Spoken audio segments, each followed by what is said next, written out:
It's the Executive Edge with Sue Firth.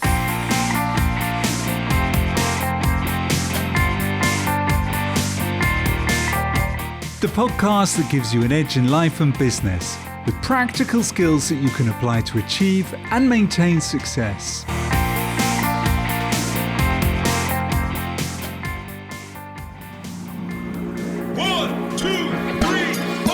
Welcome everyone to this week's episode of The Executive Edge. Now this is the podcast for skills in life and business, and I am looking forward to today's topic. We are going to be talking about the art of compassionate business, and I have Bruno with me. Bruno, it's an absolute pleasure. Thank you so much indeed for coming on the show. Thank you very much for the invite. I feel very honored to be here. That's so kind. Thank you. Now, please do introduce yourself better, because I think you could do a really great job. I would espouse all the sorts of comments that come with the fact that you are brilliant at business, but you're also a TEDx. But that sounds shallow in comparison with anything coming from you. So please tell us more. Thank you. I'm a professor, university professor here in the UK. I'm also teaching business module to undergraduate students and postgraduate students. I'm also researching on business topics. I'm a consultant for more than 30 years on international marketing, and also lately, over the last 5 years, on compassionate business. We train companies on how to become much more compassionate, how to become much more mindful with their communication at work and also with other stakeholders. But also we train companies on how to develop a business model that includes not only profits, market share, productivity, profitability, but also human aspect, which implies camaraderie, empathy, compassion, generosity, gratitude, and others. I'm the author of different books. My latest book is titled The Art of Compassionate Business, in its second edition, that was published by Routledge last year, and includes hundreds of cases of organizations that are human-oriented, that also very successful economically speaking. So let's talk about this concept of being human-centered, because I can imagine really that small and large businesses think of themselves as concerned with people, caring about people, but in some sort of way you probably feel that they're missing the mark. So let's talk about what does missing the mark look like in comparison with human-centered leadership. Talk to me about that. Very interesting. I know that you have a psychology background, and I want to explain that most companies try to avoid dealing with the psychological aspect of stakeholders. They try to focus on what we call in business quantitative aspect of business, the hard facts, what can be measured, what can be counted precisely. For example, market share, for example, profitability, productivity, quality level, but they're leaving aside the human aspect of business, what I call qualitative aspect of business. A famous thought leader observed, not everything that counts can be counted, and not everything that can be counted counts. So this means that there are important aspects that are not taken into account, such as camaraderie, empathy, loyalty, commitment. And these aspects are so important. Why? Because in business, everything is interdependent. This means that you cannot succeed without the help of customers, suppliers, employees, community members. You need them on your side. You cannot force them to cooperate with your company, but you can build strong, long-lasting relationships with different stakeholders, relationships that are based on win-win agreements. This means that no company takes advantage of this stakeholder. No company wins at the expense of stakeholders. In this agreement, everyone meets their needs. And when you build this relationship, these stakeholders tend to cooperate spontaneously. For example, employees, when you support employees at work and you build a psychologically safe workplace, these employees tend to go the extra mile. They tend to feel that they count. When you appreciate employees, for example, like writing down a thank you letter, a personalized hand-signed thank you letter, this employee go further because they feel that they count, they're contributing to the mission. Instead, when you take these employees for granted, or any other stakeholder, these stakeholders tend to withdraw. They tend not to cooperate. So the most important principle in my latest research is interdependence. No company can succeed without these stakeholders. When you build this strong relationship with these stakeholders, internal, like employees and management, and external, such as customers, suppliers, and community members, these key performance indicators, this quantitative aspect of business that many companies are interested in, such as profit, market share, and others, are achieved spontaneously. Anyway. Right? So this is the most important case.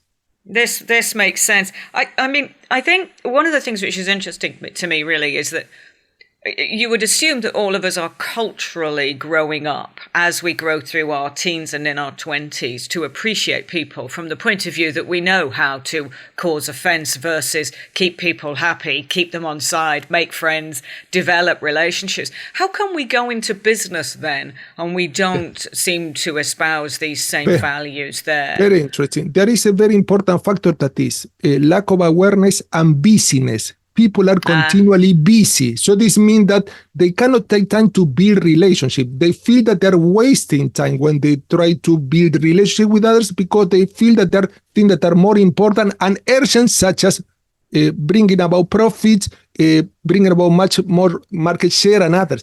But let's think about an example from the medical sector. The health sector, you have, for example, the doctor and the patient that is about to be operated. And there is an interesting paper that observed that when this doctor, before the operation, have a 1 minute talk, compassionate talk, try to soothe this patient, try to make them feel at ease, calm, not stressed. When they go through the operation, this patient needs less anesthesia, and the recovery is much quicker as compared with the patient that didn't receive 1 minute talk. So this means that being compassionate with stakeholders, colleagues and customers and suppliers doesn't take a lot of time. This is a fallacy. However, many companies believe that they can get away without building relationship, and they dehumanize stakeholders. For example, employees are treated as cog in the organizational machinery. When they're faulty, they're thrown away like garbage. When customers don't bring profit to the company, they're discarded, or customers are considered as number in the database, only a means to get profit, instead of considering this customer as a human beings with need that need to be achieved and addressed in the most meaningful way. So this means that this dehumanization of stakeholders focus this company on what we call quantitative aspect of business. This means what can be measured, and they forget the human aspect. They focus only on the economic aspect. But as we will see later on, all stakeholders have different needs. They have economic needs. For example, employees need a good salary, but also they have emotional needs. Employees need the recognition. They have mental needs. Employees need a stimulation, mental stimulation, new projects, more innovative endeavors, but also they have social needs. This means they need to relate to other colleagues. No, this means that they're multidimensional. All stakeholders are multidimensional, and most companies try to focus only on the economic aspect of these stakeholders. That's brilliant. But I think you're quite right in the observation that, unfortunately, if you think of, for example, a parent-to-child relationship, no parent would invest only 1 minute of their time in a child, because they know really that that child needs more connection than that, needs to understand them, needs to learn from them, and that's really at even basic level, never mind by the time they are a fully grown adult. We still need to give a young person more than that. So we know this really about relationships, but of course, the importance of the relationship, the significance of it, and the longevity of it is what will drive the parent-to-child relationship, because they know, strictly speaking, that that child's not going to go anywhere. So, and they don't want them to. But unfortunately, when it comes to employees, if an employee doesn't fit or isn't driving themselves well enough or isn't sorting their own development well enough and relies and waits for everyone else to tell them what to do, this person is potentially more disposable, because they're now going to take our time more, they're going to be harder work, or whatever it is that we classify that as being. And I think you're right. Unfortunately, it's driven by time or lack of it, and by an investment or a lack of awareness of the investment in that person potentially as being the solution to the problem. Because some people take too much time, Bruno. This is the reality of it. They need more than we've got. Yes, but I want to comment about a very interesting study, a research paper that is titled, very famous, it's titled, like the Tina Turner song, What Love Got to Do With This? This serious researcher, this professional researcher, research on psychologically safe workplaces, and they use the word love. They use the word love in a humanistic way. So how you can develop a more loving workplace. And what they observe, a loving workplace is where people support one another, where people feel safe, they feel at ease, they can share their ideas, they give constructive feedback to one another, including superiors. And in this workplace, people are less stressed. What they observe, according to the research, is that when you develop a loving workplace, this workplace brings about higher employee satisfaction, higher customer satisfaction. How can this be? Because happy employees can serve customer more effectively, but also lower stress levels. I'm not surprised about this, which implies lower medical costs, but lower turnover, lower absenteeism, and this has a positive impact on the bottom line, which means profit. Yes. This means that you're not only building nice relationship with the employees and management and colleagues, but also you are bringing about better economic results. Being kind, being supportive, being compassionate with others, bring about tangible economic results. Completely. One of the concepts that I've been talking about for many years in relation to managing change is the comprehensive understanding that a certain personality profile called locus of control dictates quite a significant difference between some people who are internal, so they're self-driven, and some who are external, who need to wait to be told what to do. The complex difficulty that we've got with that latter group is they're often quite sizable within a business, which can mean that there is time, effort, and energy needed for that group of people. What you are really talking about in your book, and the essence of what you've come on to say today, is the time is worth it, the compassion that you bring to it is worth it, and that if that group of people, who by default are quite likely to be large within your business anyway, are very much more engaged or energized as a result of that effort, then that will pay off, because the only thing that you will do if you don't invest that time is actually end up with more cost on your bottom line, because they'll either be sick or they will leave, which simply means you have higher recruitment costs or higher sort of medical costs anyway. So this is really the message that you feel? This is the message. And also I want to add to this message is that when you treat people in a kind way, this generates a positive cycle of reciprocity. In social psychology, we talk a lot about reciprocity. This means when you treat people in a kind way, they are more likely to respond alike. When you treat people in a dismissive way, when you take them for granted, how you expect them to cooperate? So people might feel offended, might feel defensive, might feel withdrawn. So this means that compassion begets compassion, generosity begets generosity. So when I talk about generosity, many companies tell me, I cannot be generous. We don't have resources. And I always tell them, you can be generous in a very different way. You don't have to give tangible things. Tangible things are important. For example, giving an employee a bonus. But you can give an employee a year, supposing that they have a problem at home and they need flexible time. Can they go later to work? Or they can take a day off? Or they need some coaching? Or they need some mentoring? Or they give some technical advice? I saw a company that they were dismissing the employees, and this company was referring these employees to the competing organization. This is very good. Why? Because they try to help them. They try to make the dismissal very smooth. So this means that you can always give intangible things that are as valuable as tangible things.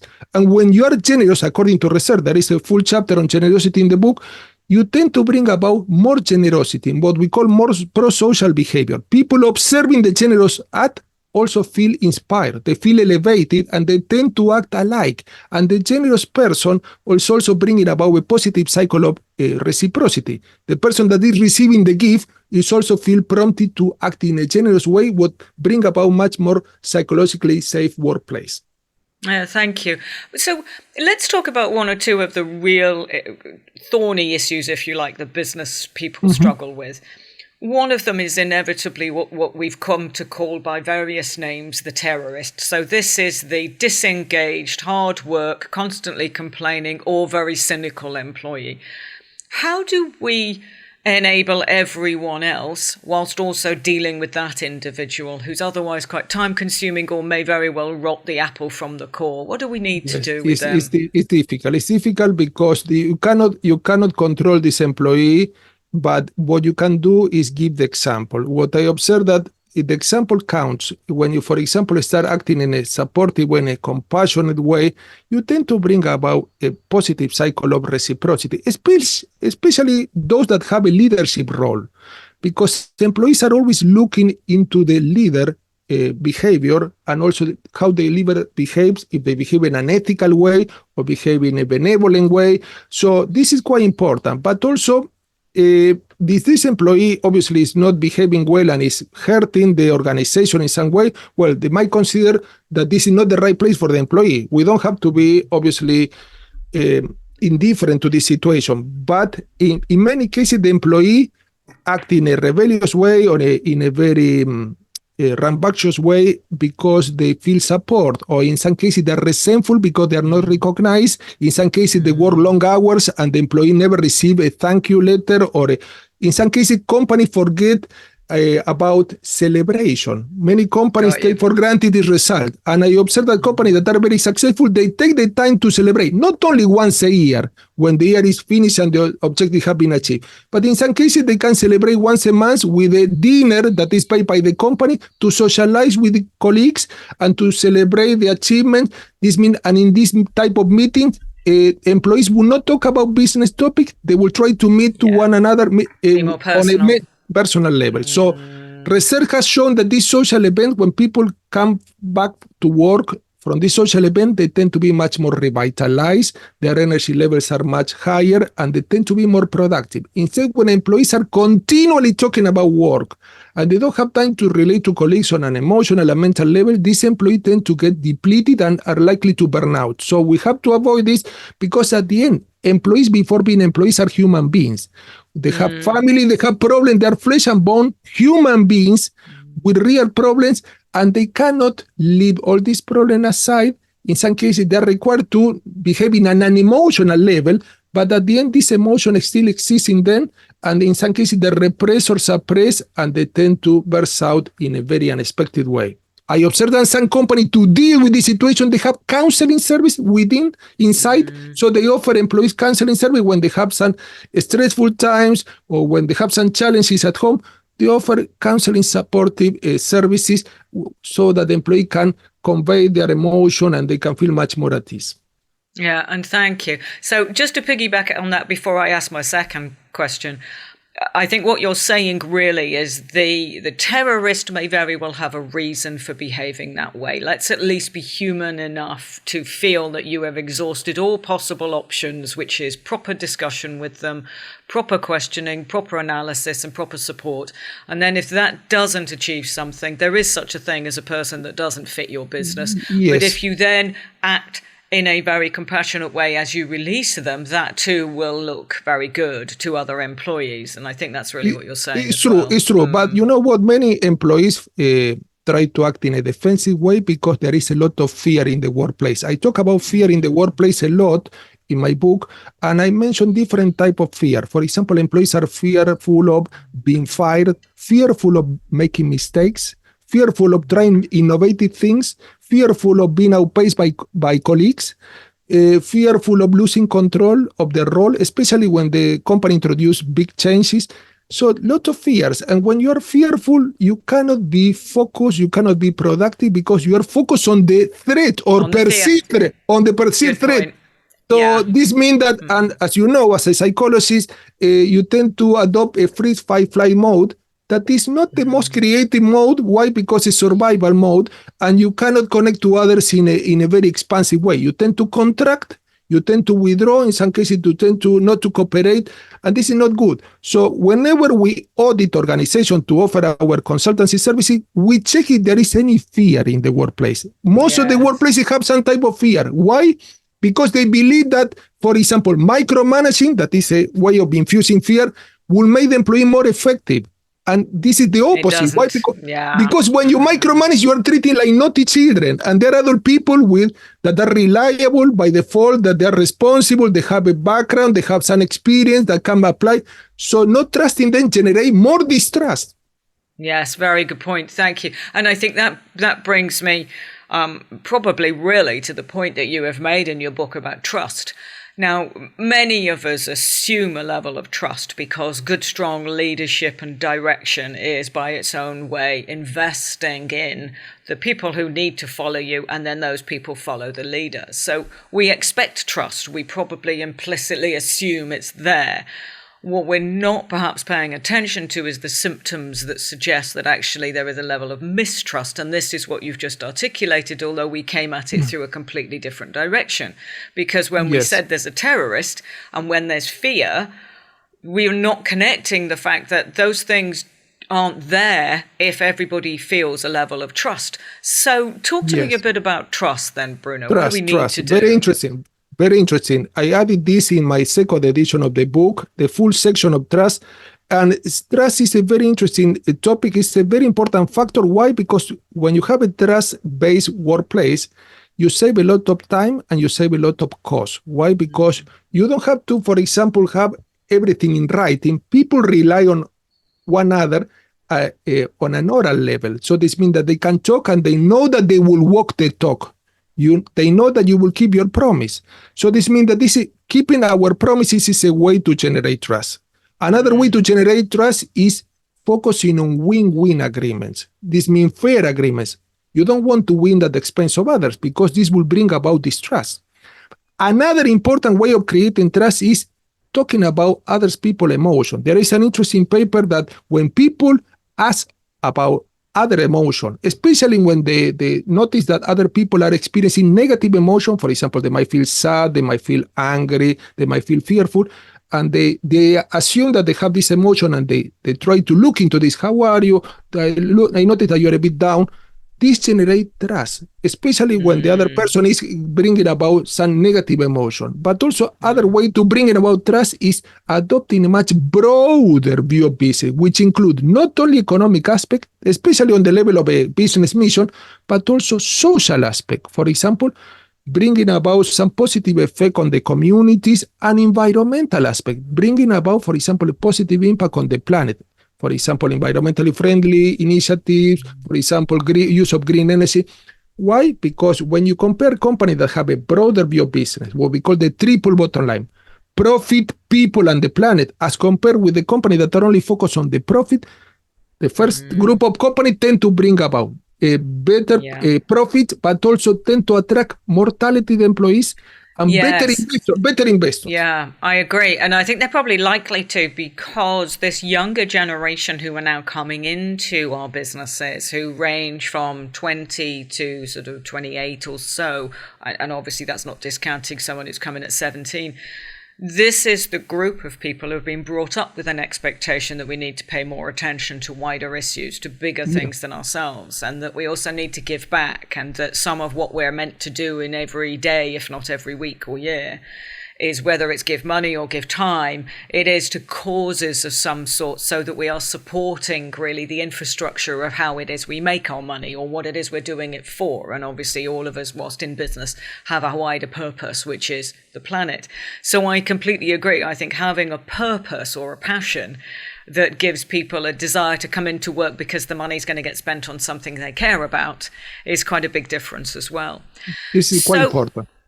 So one of the other things I was going to ask you about is this struggle, I think, smaller businesses, which is where you're talking, are able to make the greatest difference because their touch points of leadership to individuals are closer, seem to be able to get their heads around this concept of, I have a ability to make a difference. The very large organizations by default are really so enormous sometimes that it's quite difficult for them to get close to the employees who aren't quite removed from them. So I'm talking about the very, very senior to the very, very junior. Are we strictly speaking espousing that they should expect that? Is it not the actual infrastructure that enables the communication process that means if you piggyback on a better communication progress, this could be a place to start? Because otherwise big businesses would discount this as if to say, I can't because we're too big. I can't see people in South America or wherever it is. Actually, any touch point is an opportunity from what you're really saying, isn't it? Any touch point is an opportunity to serve others, to focus on others' well-being, and also try to improve the life of others in different extent. For example, improving the life of customer or the employees. But I mentioned in the book many cases of big companies. So this is not apply only to small companies, but big companies. What I feel every time that I train companies regarding this topic, that many believe that big organizations are much more bureaucratic. In many cases they are. And difficult. But you can generate ripple effects from any perspective. If you are, for example, the janitor cleaning the toilet and the bathrooms, well, you can generate change. If you are the one dealing with customer, you can generate change. If you are the one at the top, the CEO, you can generate change. You don't have to expect others to generate change. You can always generate from your perspective, from your position, regardless of the role that you are. So you can become a leader in bringing about this human aspect. You don't have to expect for others to initiate the process. But in bigger organizations, what I observe, they have more resources to test how employees feel. For example, big organizations are more prone to conduct surveys to know if the employees are satisfied or not. In some cases, they can conduct large-scale surveys, and we're talking about companies of hundreds of thousands of employees, and they have a much broader view. They invest a lot of resources, companies that obviously they're interested in this type of topic, and obviously these companies also, in many cases, already know that being human-oriented can bring about better economic results. They're not ignorant, and they obviously they have a lot of specialists and advisors that try to direct their view over this type of human aspects. Yeah, thank you. I think one of the ways in which businesses can live this is through their values. And I think their values come out during the recruitment process and right through from then on. But unfortunately, some years ago, when values used to get discussed, it was almost this mission, values, vision statement, which actually meant if we can just find a statement and stick it up on the wall, we've done our bit. And of course, living the values and then espousing them within the business, and particularly in a compassionate, human-centric form, is quite a different process. It's an understanding that comprehensively has to come from every touch point that you've got within the business. The way that you communicate, the way you support people when they're in difficulties, the way that you show you care, the way that you remunerate them, the bonuses you give. It's just in everything. So really compassionate and human-centric businesses are quite a different setup. Can you give us a case study or example of one that you talk about? For example, Sapo is a big company that sells products online, for example, shoes. And this company train employees when they're hiring employees. They train employees on the company's values. For example, one of the values is woo customer, surprise customer, or try to develop long relationship with customer. Why is so important? Because if this employee feels that he or she is not suitable for these values, they can pay this employee to leave the company over a few weeks after they have been hired, because they feel that it's not worth this employee being in this company if they are not aligned with the values. But this company also train customer service officers to develop relationship with customers that have an emotional and mental tone, not only talking about the product that they offer or difficulty when using the product, but how they can support customer on an emotional level. There is a case where the customer service officer was talking about more than 10 hours with one customer to solve the problem. You don't see many people in the call center to talk to customer for a long time, because they try to increase the number of customers that they talk to in a very limited time. So this means that this company is very successful because it's human-oriented. They try to build strong relationship with employees by having everyone aligned with the company's value, but also with customers that are obviously very committed to this company and very loyal in many cases, and to solve the problem, and not only considering this customer as a figure in the database, but a real human being with difficulty that need to be addressed, and this customer in many cases need to be soothed when they have difficulty when using the product. Yeah, and thank you. But I think one of the things, again, which I struggle with just a little bit that's going on at the moment, and perhaps it's not you and I'm just talking about me having noticed it, is people seem angry now, Bruno, and they're showing this anger to customer services people in the context of what you're talking about, who are otherwise doing a fabulous job trying to problem solve their difficulties or their issues. On some sort of level or basis, we feel entitled to be rude to people. And we do it as we are going on the underground or on picking up the call where we're showing our frustration.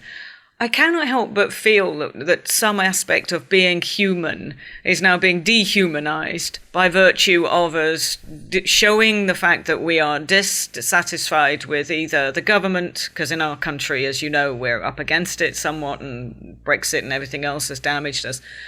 Or is it just the fact that we are being we're being taught something which I don't think is very healthy.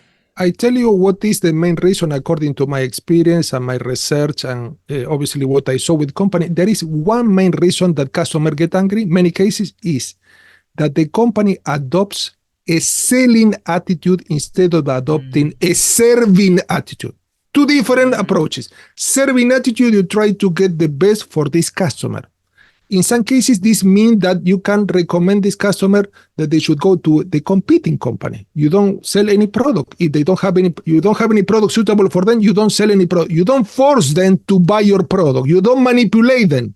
You don't cajole them. You don't try to tantalize them, but you try to look for their well-being, because when you look for their well-being, this customer will care for you in return. So in many companies, what they do, they use a selling approach. They use a scripted communication. They use always the same words, the same script. Customer feel that this is mechanical. It's not humane, but also they try to sell the product that bring about the highest profit for this company. So this means that the companies are self-centered. These companies don't try to serve customers. They try to serve themselves. They are self-centered, selfish, and customer feels this. And when they feel that they have been manipulated by this company and the company don't look for their well-being, they look for competitors. But also customer, every time that they interact with the company, they're taking many type of risks that marketers know well. The risk that, for example, the product that they will buy won't work for them, will be faulty, or the product might not meet their needs. They thought that they met these needs and they didn't meet these needs, or they feel that they won't be accepted by the environment. For example, if you buy some fashion clothes, maybe your friend won't like it. So there are many risks. Companies do not focus in many cases on this risk, try to soothe customer when they experience this risk, but they try to focus on the sale process. They try to get the sale, and customer is a means to get the sales close. Not good. So this means I always tell my clients that they should adopt an attitude of service, and service doesn't mean servitude. Serving means that you want the best for them. And when you want the best for them, you are generous. You're not stingy. You're generous and try to give the best. For example, if you sell a computer to this customer, you will give, for example, a training course free or delivery free. And when you are generous with customer and you are customer-oriented, not companies-oriented, these customers tend to be generous in return. They leave positive reviews. They recommend your product to other customers. They leave positive comments on social media. And this brings about a positive cycle of sales, profit, market share. Instead, when you are stingy, you are self-centered, you manipulate customer. In some case, you blatantly deceive this customer. This customer might feel offended, might feel angry, might feel sad, might feel... And shows it. Anxious, and also might try to protest, they try to complain. In some cases, they try to get a refund. But even if you give them a refund, you fail them. And this customer might leave a negative review, negative word of mouth, and might push other potential customer away. So in many cases, the anger of customer is justified because they feel that are not appreciated, they are wasting customer time, the company is focusing only on their objectives, and they're not serving them. Because at the end, sales is a service platform to meet customer need. If you don't meet customer need, there will be other organizations that will do very easily. That will do that. So we go, don't we? And of course, we even see ourselves as disposable in that regard when we are on the hunt for a good quality customer, client really, or service provider. If they're not doing us the favor or the level of service, we will simply go somewhere else. So we can be just as quick to drop and then go for the hunt. But where can people... I wanted to mention one more point, that is that many companies go to the minimum level. This means that they try only to satisfy customer need. This means we want to make... Good point. But I always advise companies to do something else, that is trying to delight customer. What is the difference between satisfying and delighting customer? Delighting customer implies exceeding customer need. This means that you go beyond what they expect. You try to surprise them positively, and this brings about a cycle. Customer feel indebted with your company and bring a positive cycle of generosity. Customers tend to behave much more generous with you, and when you're delighting customer, you are more likely for this customer to become much more committed and loyal to your company. Yeah, very, very good point. And I think that wider loyalty means that then they will also talk about you, whether that's talk about you on social media or organically grow your business because they will bring in other clients for you. And of course, the larger the business is, the less they become aware of this process, whereas small businesses are always very aware that that's what tends to happen. So where can people find your book? I mean, this is called The Art of Compassionate Business, and it's been an excellent chat today. So where can they find it? They can find anywhere, any book shop online and offline. They can find on Amazon or Routledge page. The second edition has a cover that is white and includes hundreds of cases of compassionate organization. And also people can contact me on LinkedIn if they want. I always post an articles that are about compassionate business and human-oriented enterprise. Thank you. I think you've done a brilliant job today, Bruno. You've explained really what compassionate is. You've explained all its touch points, the fact that it is very real and the fact that it's very manageable. And that, I think, has been a joy to talk about. So thank you indeed for your time today. That was Bruno Signaca there, and didn't he do a brilliant job? I think The Art of Compassionate Business, which is his book, which is readily available on all of the major outlets, is an absolutely brilliant concept. What he's really espousing is that it's far more important than we probably appreciate, but also of much greater value to us. And that's both a monetary value, but also felt in the form of longevity, of tenure of the individuals because they stay, of trust, and some of these more perhaps untouchable sort of qualities that we don't know how to define. And because they're more indefinable, we assume that we can't actually rate them. But they are so important because this is what keeps employees in our employment. This is what makes them stay. It's what makes them talk well about us. So I think he really espoused such a lot of stuff today and really great points. So I do hope you will look for him. Our download comes very fast indeed. We have some really great guests on the show, don't we? So take care, everybody, and I will be in touch very soon. Bye for now.